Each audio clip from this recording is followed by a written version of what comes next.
Voiceover Coffee Shop, episode 69. Welcome to the Voiceover Coffee Shop, where we give you a glimpse into the world of the biggest voice actors in the industry over a delicious cup of coffee. And now, here's your host, voice actor Andrew Morrison.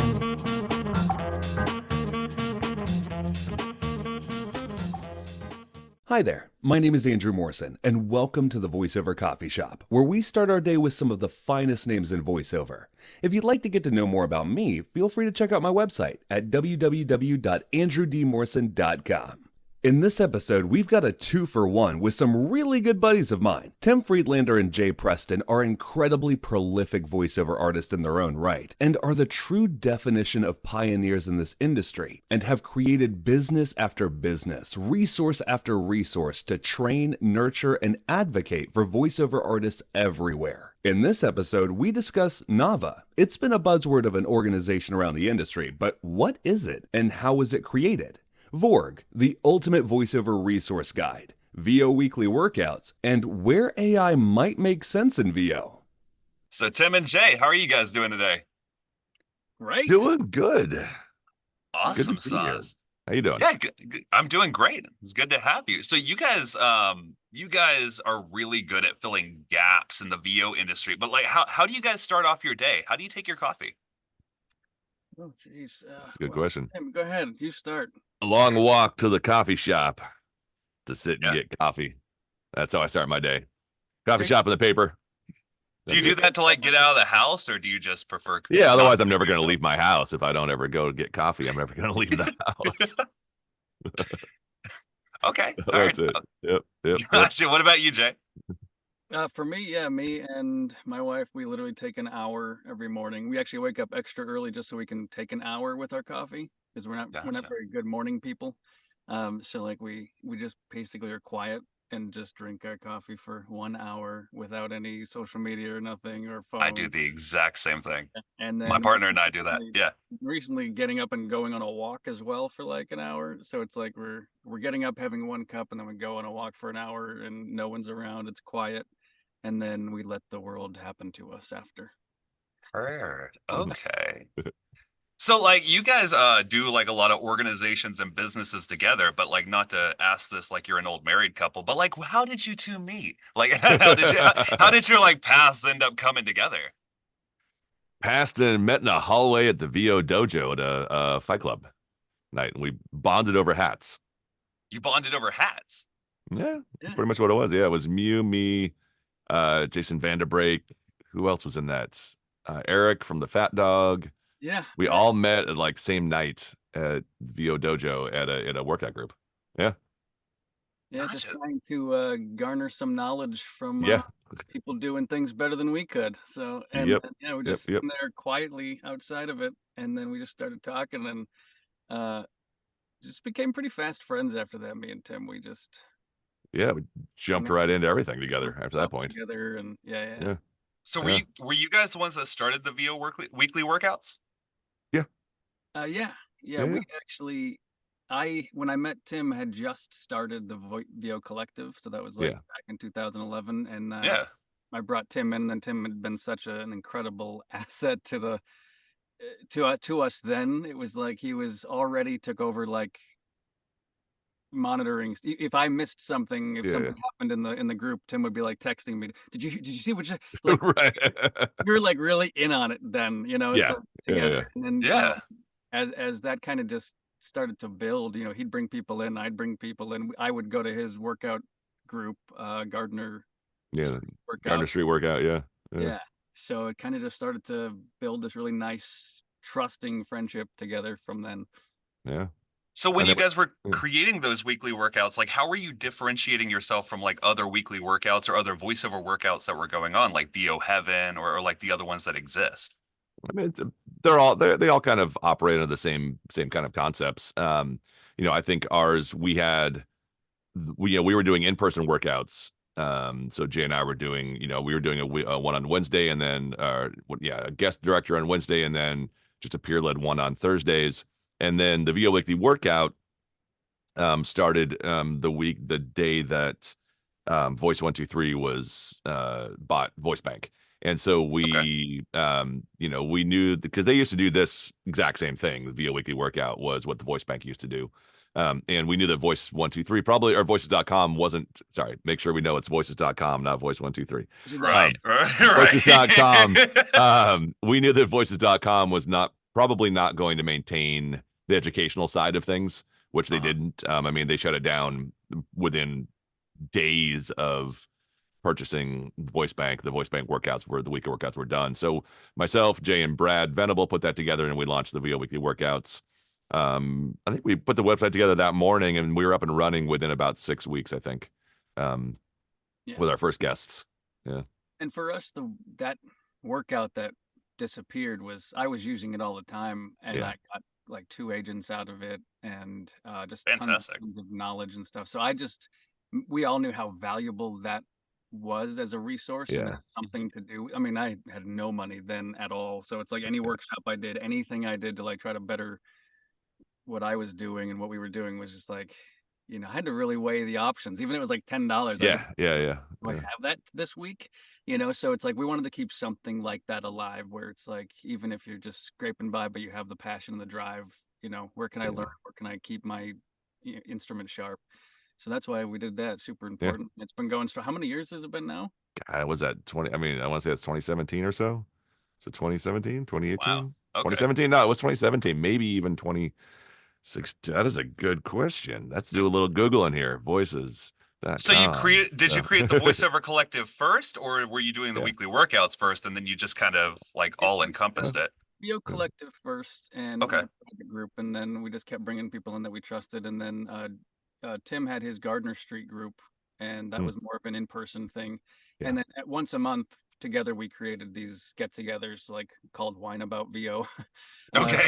Once a month everyone would get together, and I made it a point because I've seen like get-togethers before where everyone just sits in their one little spot. And so I always made it a point from the beginning to like make sure we all mingle and get together and move your spots and don't just sit in the same seat. And so like we kind of had fun doing all that, and we started doing like a holiday event. And then I had to get out of the social media game and world. So when I did that, I talked to Tim, and he turned the VO Collective into the Gardner Collective. So it's a merging of the two groups. And so now he runs all of that social media wise with his team. And I run the website, the VO Collective website. So that's kind of how that world worked. And then VO Weekly Workout came out of that.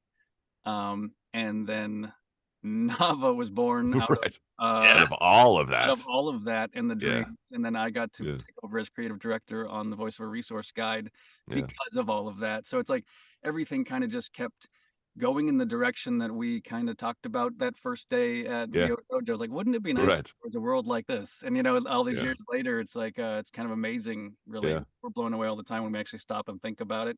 We take like 2 seconds to stop doing the many things that we do, and we think about like how this has happened. It's pretty cool. And you put on the VO Collective website that it was originally supposed to be everything that you wish that you had when you started in VO. So aside from like the workouts and the resources, what were like those other missing pieces of information that you feel like would have really accelerated your career that you kind of incorporated into it? Like it took so long back then to try to figure out what workshop to go to next or what class to go to next. Is it am I gonna waste my money? Because it all stemmed from I was waiting tables and I had an extra 100 this week. It's like, where do I put that? That's important. I don't want to waste. So I needed a trustworthy place to like know where the knowledge should go. Like, what book should I get next? Which one should I read? Who's the next coach that's kind of like that coach? What kind of demo do I want to do? I want to hear the demo. So like even the demo page, you can go through all the demo producers and listen to the demos, and back to back, you can hear the difference in how they sound. And so like nothing like that existed. And then where do I go? Like we had one of the first studio maps on that page. It was only because me and Tim would go, and then we'd talk to them and put them on the map, and then other people could be like, "Oh wow, there was a map," and we even had a VOB&B for a while. We tried. Which we launched right pre-COVID, I think, end of 2019, early 2020. We were like, let's do a whole VOB&B thing. Everybody who's that would be cool. Just wrong timing. It was and then we had to like shut that down quick. Yeah. So like what was the purpose of making it now the Garner Collective? Like what's the plan for evolution in that? I don't know. You don't know? It's a good question. It kind of just became an evolution of, it basically became the voiceover collective went off from social media, off of Facebook, and went into becoming a full website.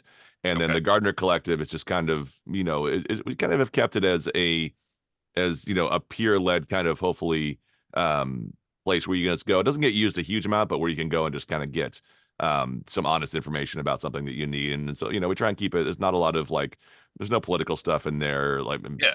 political stuff. We're not trying to do, much of that stuff. But hopefully where you can go and ask a question, ask some questions and get some kind of high level answers. We try and keep it, working pros as much as possible, but also a good mix of, new people to the industry as well. But that kind of has evolved all into NAVA, where NAVA is kind of, all encompassing of the Gardner Collective and the voiceover collective of what we wanted to see those things be originally. And so that's kind of where it's gone. So what is kind of like the purpose behind NAVA? Because it's a lot of people associate it with two things, either AI or healthcare. Yeah. So like what was the original purpose behind founding NAVA? The original purpose was basically to kind of take what we had done in the voiceover collective and the Gardner Collective and Karn's group, the Voice Actors of NYC, and bring that to the larger community of voice actors that wasn't just in LA and New York. Right. So one of the things about, with the VOC and even with the Gardners, with my studio, is that you got to be in LA to attend any of the stuff that we were doing. So we wanted to try and figure out a way to branch out of that, and to kind of become kind of the same thing we did with the VO Collective and some of the other things, is kind of fill in the holes and see where the little things are missing. So healthcare was missing. AI was, we didn't know it was missing. It was purely accidental that we got into it. But like the new demo red flags that we have, kind of best practices for demos, the scam page that we have, that are all things that have been out there, but we want to try and reach a bigger audience with that and get, kind of a more centralized area where you can find all this, very much like the voiceover collective, but find all that and really, primarily to be able to advocate for voiceover within the larger entertainment industry, within SAG-AFTRA, within the global market, within the changing global landscape that is voiceover. There's nobody who was really advocating for the voiceover industry within that larger global landscape, and that's kind of, our overarching idea, is to be able to navigate this, but especially this kind of this information gulf that exists between the non-union and the union world, to be able to guide some of these non-union actors who do maybe one day want to be in the union, or those who want to be in the union but don't know when or don't know how. So that's kind of this branch, this bridge that we see ourselves being in that area. So you see yourself as that gap, as advocating for actors between union and non-union.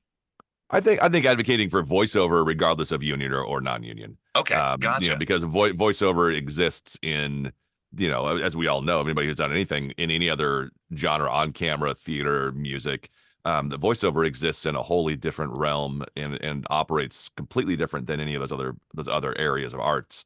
And it's kind of, because you don't see us, sometimes we get lost. Like, you see musicians, Right. You see theater actors, you see stage actors, you see screen actors. You don't always see the voice actors, which is, for a lot of people, that's why they do this, is why they don't want to be seen.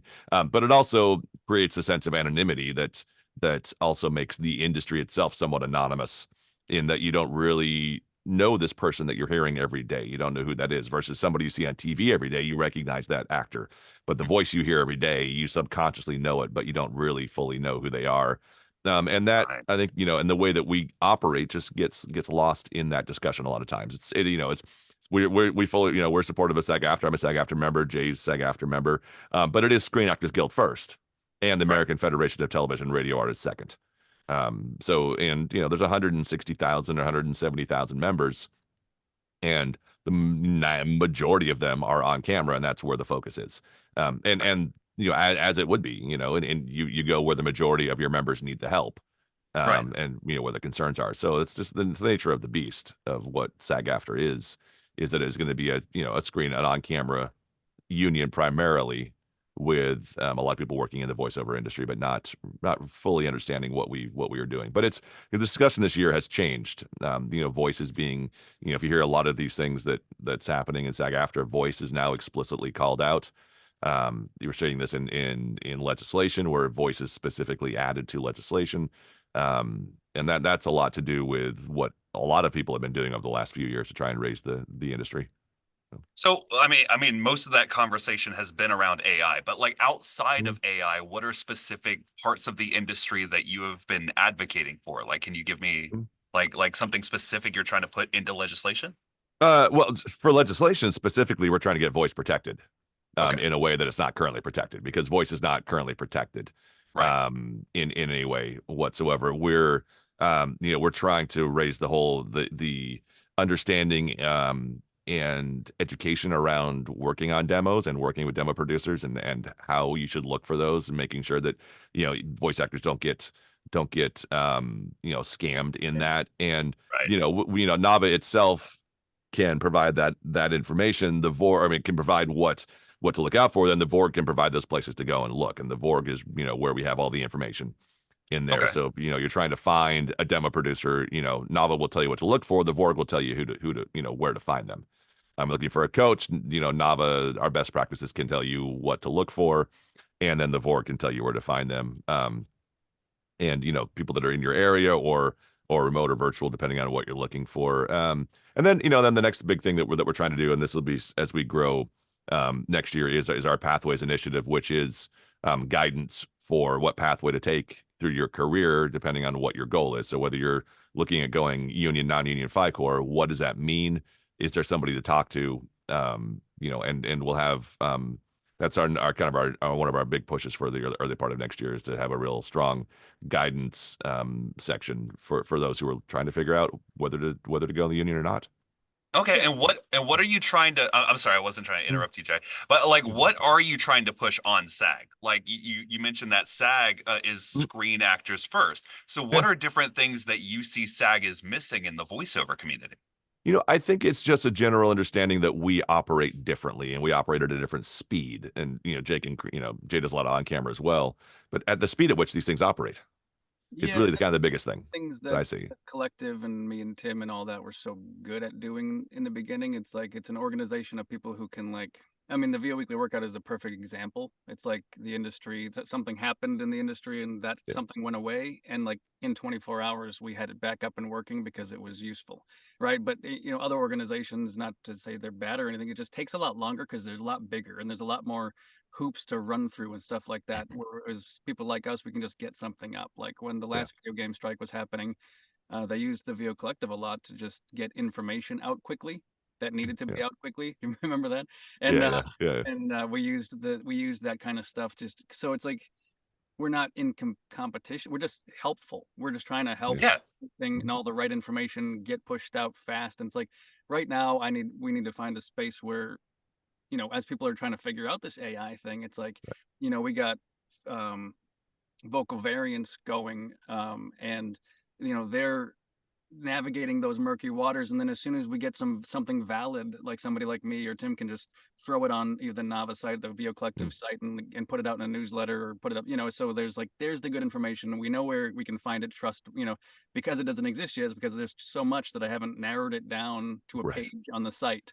Like Right. I want to narrow it down and have like, this is what we should use, this is what we shouldn't use, this is what you need to look out Yeah. for. But like once we can organize that, and we're going fast, Yeah. Yeah. so like we'll Yeah. have that up way before anyone else will, but it's just like a matter of making sure we get the right info up rather than Yeah. just putting it out. Yeah. And where do you guys see that AI might have a rightful place in VO? Because I've seen a lot of people creating AI clones specifically for them to be able to license out, say for like a newspaper company, where it wouldn't make Yeah. sense to read an entire newspaper, but they want to get that into voiceover so that maybe the blind could hear it. So like, Yeah. what are Yeah. places that you feel like AI has a place? I mean, there are the impossible jobs, and it should be used in the impossible jobs and not to use to replace people. Right. Can use to enhance somebody's job, enhance somebody's business, but not take it away from them. So, all those places that it's, that you talked about, there are, possibilities of licensing this out and doing it so that it supplements what you do. So, while you're sleeping, your AI, your synthetic voice is out there doing a job that you couldn't do otherwise. But not where it's going to replace people. And that's where we're at right now, is trying to figure out how to make sure it doesn't replace people. Yeah, you want to and make sure nobody creates one and then all of a sudden Right. you're no longer needed for pickups. Yeah. Exactly. Yeah, exactly. Absolutely. Yeah. Gotcha. Okay. Yeah. Fantastic. Yeah. So do you guys use any form of AI within these organizations? Like maybe even just for administrative stuff? Are you guys incorporating AI into any of your businesses?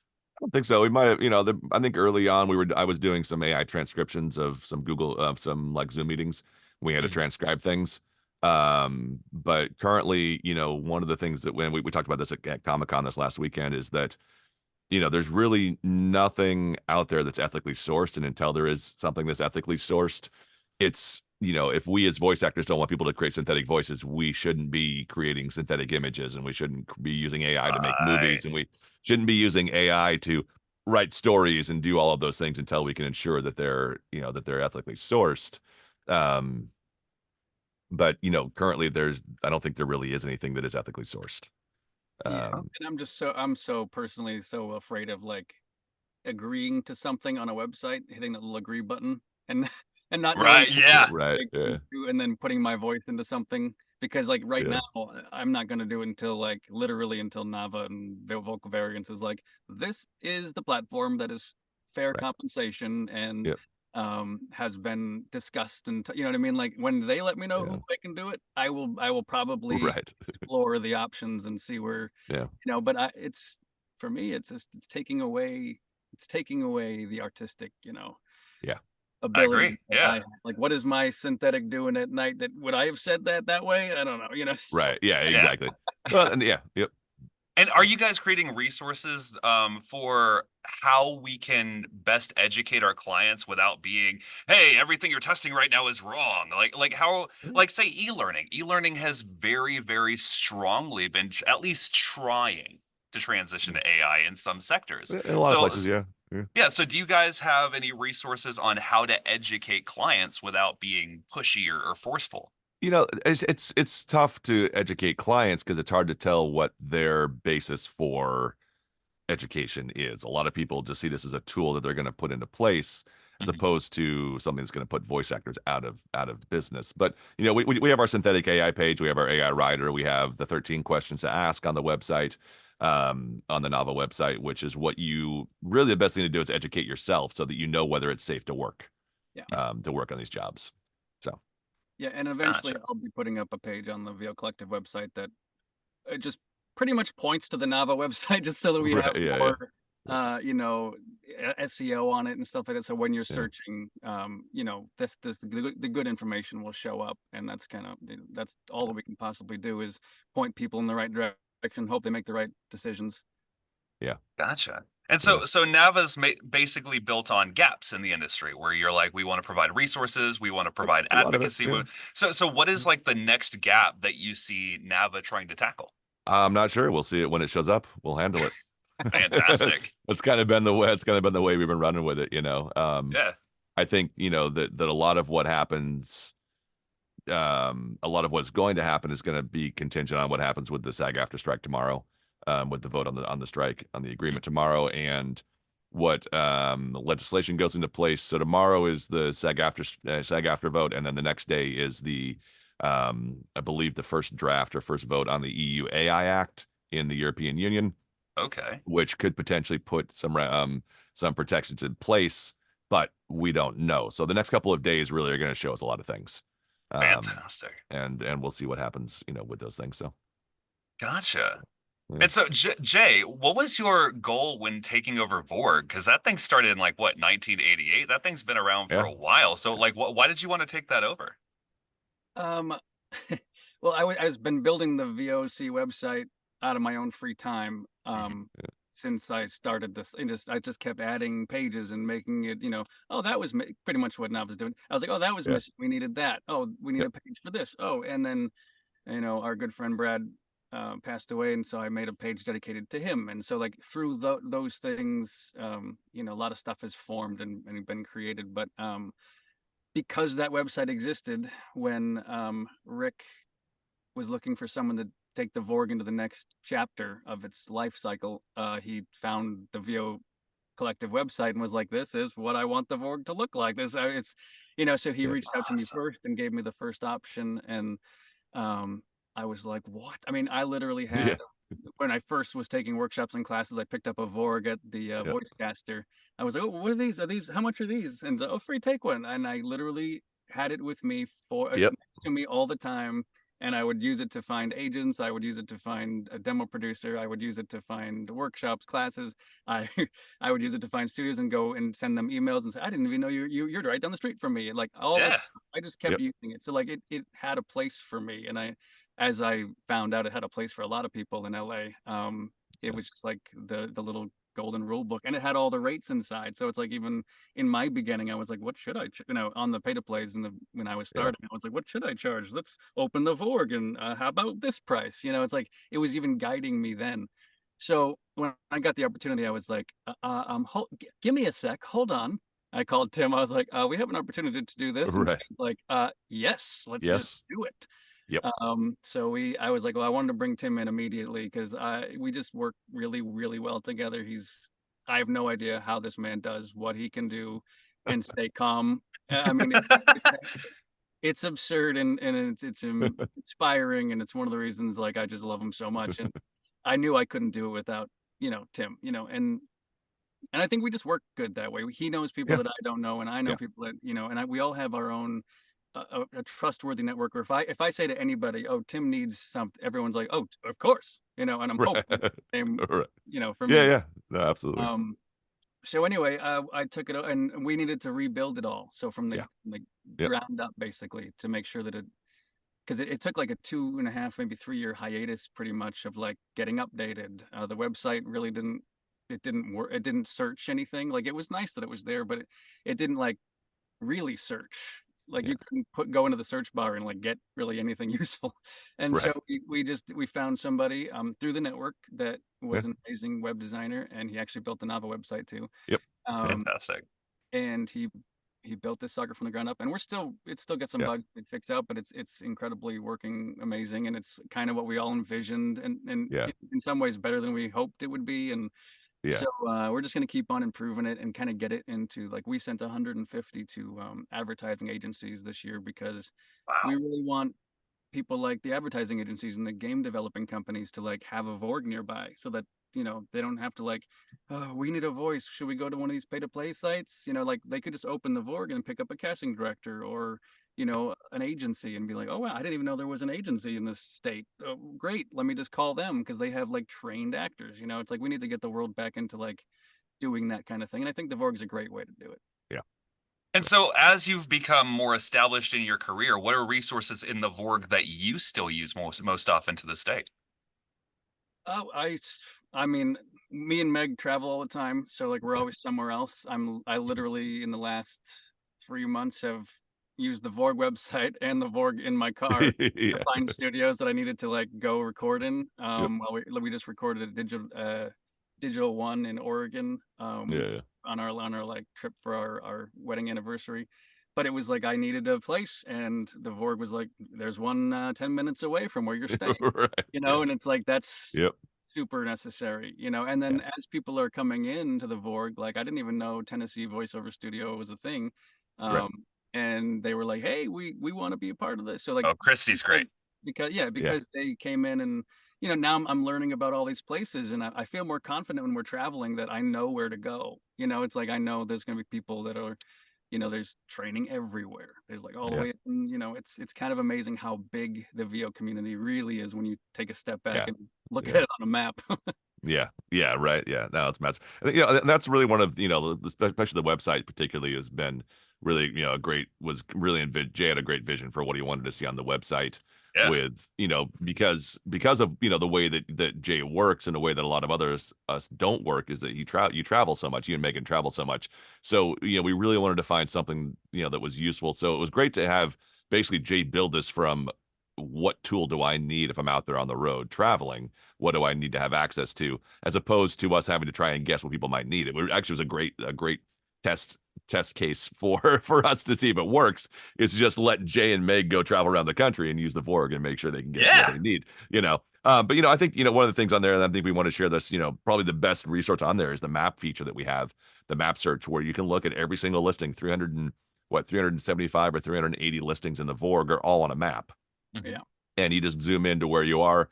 We need to fill in some holes. We've got big gaps in the country where there are no studios or other things out there, but we're working on filling those gaps in. So hopefully you can go to any major city in this country and look on the Vorg and find a studio. That's so cool. That's what we really want to, would like to have happen. So it's the Vorg, and just go to the map feature, map button.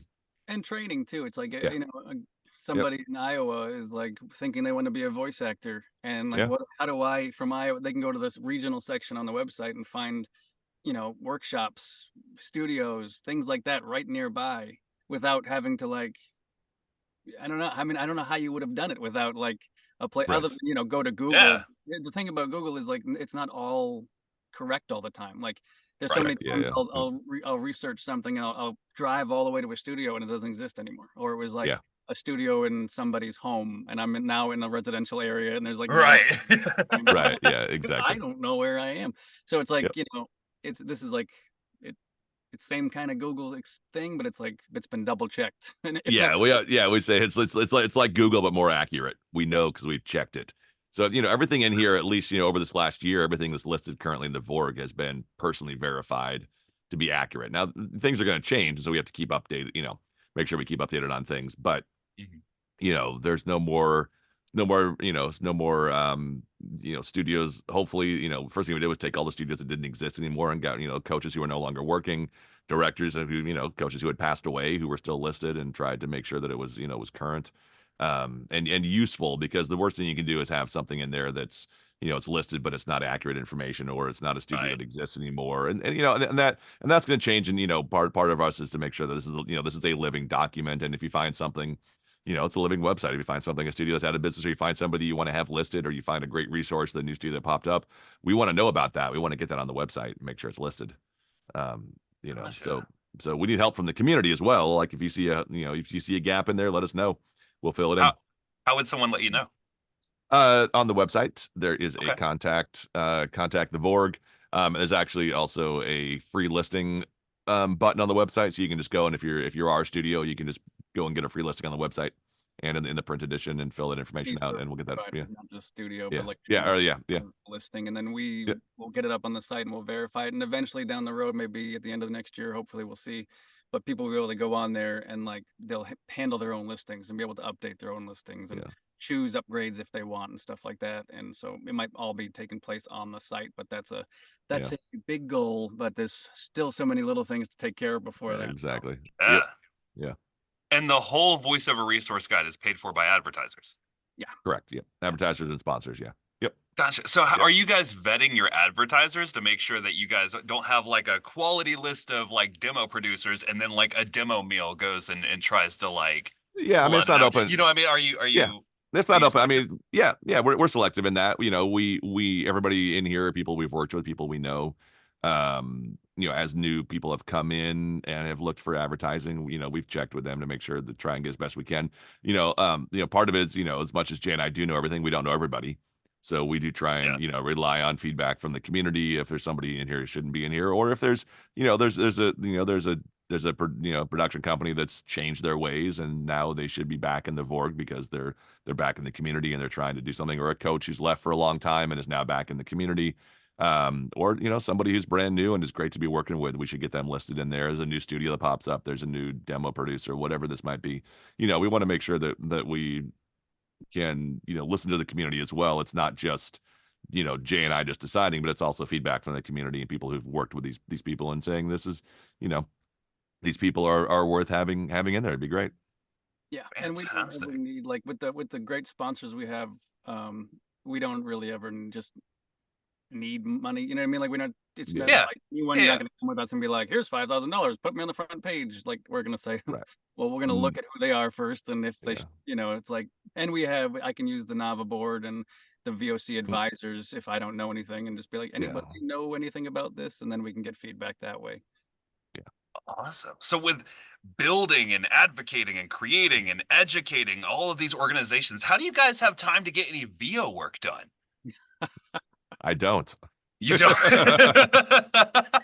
No, this has been, I mean, at least for me, this is everything I've been done this year has been, Borg and NAVA VORG, NAVA. That's what this year, but that's what this year needed to be. And as we move into next year, at least for myself, I have my regular clients and I still have my regular work that I do, but it's finding new work and getting auditions done and stuff. Jay's in a different boat. From that, he's been able to dig into the career side of things, but not all the time, because some of this is working on the Vorg. It is working on the voiceover collective website. It is doing all of these things that all of those things do take away from our ability to do our craft, which is our the career that we do. So yeah. And it's like I said earlier, I do not know how Tim does it at all. Like I literally have been waking up extra early now. We wake up at like 5 just so we can have our coffee and our walk and then get our auditions in, because I've got some auditions that come in past. We try to be done working voiceover audition wise by like 4 or 5 these days, and I have auditions that come in between 4 and 6 that are due at like 8 a.m. 9 a.m. Yeah. So there's no way to do that anymore other than sacrifice our nights, wake up way earlier, get everything done, get everything in on time. And like I've had to miss meeting after meeting because I have a session, now I have, it's like, so we're still, I don't ever want to get another job other than, acting. So Right. I work my ass off, 8-9 hours a day, just making sure me and Meg are in the one booth. So right. I wait till the day we have 2 separate ones. So it's like a lot of back and like ping ponging our schedules. And then I always feel bad. I'm Tim, I do need this one thing. And I know for a fact how busy Tim is, like doing all of this stuff plus running like, oh shit. And I forgot that one thing that you needed. Thanks for reminding me. I do That one thing. Damn, you do. I did. I forgot that one thing you needed. It's gone on my to-do list right now. Yep. But, seriously, that's hilarious. But it's funny. It's I'm always, every time we get a chance, that sometimes me and Tim just talk for like 5 minutes just to like fix something on the phone rather than waiting for the email. Yeah. And it's as soon as we can hear it in each other's voice, like how busy the day's been that day. Right. He's like, yeah, okay, I'll do that okay, talk to you soon. Okay, bye. Yeah. That was the middle of a meeting, and he took a call for me. Yeah. You're like, yep. What are you doing? Oh yeah, I'm in the middle of a session right now, or I'm walking into a session. You're like, okay, yeah, go do your thing. Let's go. We get. So is the plan to make these organizations self-sufficient so that way you guys can go back to working on your craft full time? I have no plan. You have no plan? Me just have never had a plan. It's so we've never had like a goal and a vision, and I have no idea how we're getting there, but it's kind of magic. Yeah. We let the world help us out, I think. Yeah, I mean, I'm very much for. I think we go where we're needed, and that sometimes doesn't always involve a plan. But what makes us great voice actors in any way. You know what I mean? Like we could plan to go to dinner, but then book a job for, someone across the water, and we'd have to leave dinner and go work. So we're so malleable anyways. Like, every plan could be canceled for something else. Yeah. With that said, we do want to make money off of this at some point, so that we're not just losing money and investing money. I mean, we can't. It's not sustainable for us to, because as much as even for NAVA and the Vorg, as much as we, get the companies running themselves from the sponsorship and donations. Jay and I don't pay ourselves, and we don't get paid for any of this stuff. So we basically work for free. And that's only sustainable for so long. We can sustain that. Yeah. Just the same thing. It's like we're trying to do the best we can, but we'd love to see it like flourish, and then we could hire people to do some of these day-to-day things. Yeah, and we could have more time for our craft. And which we're starting to do. I mean, we've got like the Vorg. We've got a great team with the Vorg.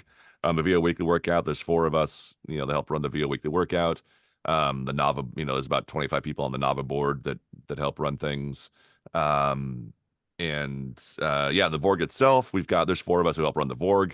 We've got a great team. The Soundbox, the studios that I have for the studios, I've got a solid team of 6 or 8 people that help run the studios. But it still is something that Jay and I primarily still have to do ourselves. A lot of times, or it just becomes quicker and easier. It's like it's longer for us to explain how to do something than it is for us just to do it. But that, that's the growth. That's what it takes is as these businesses get bigger and as they start to, kind of become more self-sustaining, not so much in, in the fact they make money, but in the way that they operate.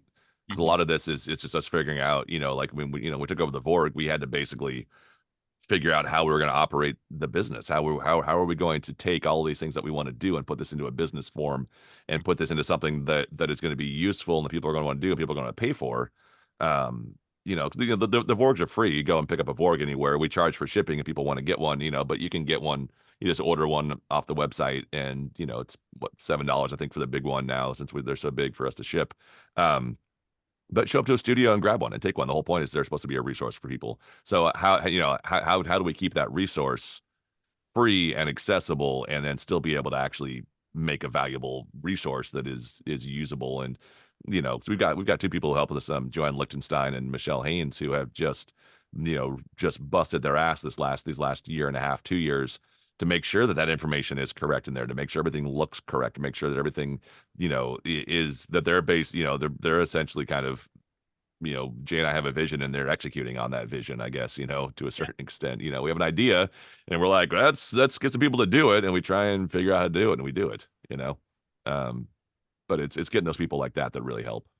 Yeah. I don't know what we do without those ladies. Yeah, I know, right? Yeah. And with all this building and juggling, how are you guys maintaining burnout? I mean, past, early morning walks and coffee.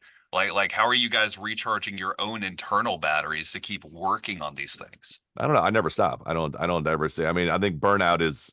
I mean, burn. I don't know. I have a whole different perspective on the Jay and I are. I mean, yes, so, I understand. I understand that that vein, but so you can only do so many minute tasks over and over and over and over again, and you know what I mean? Until I mean, maybe that's just my way of thinking, but I think Tim and I ultimately one of the lines that we are the same on is that we thrive in helping people. We really do. Like it's I don't know, I wouldn't do it if it was just for the money. Like we have this like energy that is given to us from the good that we are putting out there, I think. Other than that, I start to drink my first glass of wine around like 5, and it starts to shut down my like to-do list, which is like, I think me and Meg make sure we have our glass of wine, we go get some dinner, we go out and about, and then we come back and start in the morning. Tim doesn't stop. So most of the stuff gets done at night. It's like, I don't know how he does it, but he's still smiling. He's still always friendly to be around. He's you sure you're not an AI, Tim? Yeah, potentially. Yep. Tomorrowland over here. Tomorrowland, right. So where can people play your music? Was it? What? You play your music. Yeah, I go out once a week and play. Yeah, so that's cool. That I don't, I don't. But Tim, he's got his band and he's music, and you're a master, aren't you? Yeah, sure. I am competent. You are competent. So where can people find the Vorg and the Collective and NAVA? Where can people find all of these organizations? The Vorg.net is probably the easiest website for that. Thevorg.net. Voiceover Collective is what is that one, Jay? The Voiceover Collective. The Voiceover Collective. That's right. Okay.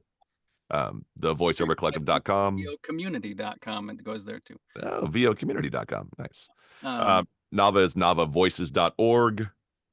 And then the Facebook pages are private, which if you can find them, you can probably apply to get into the Gardner Collective. You can go to the Collective website, go to the community page, and link to the Gardner Collective. Yep. Beautiful. It's all around somewhere. All around somewhere. It's all around somewhere. What is that, Jay? VO, what is it? VO VOCommunity.com? Or it might be the VOCommunity.com. Maybe it's let me see. That's a new one. Let me see. Yep, the VOCommunity.com. Nice. Beautiful. And I will make sure all of that's in the show notes. Thanks for coming on, guys. This has been a blast. Good thing. Awesome. Well, thanks for having us, man. It was great.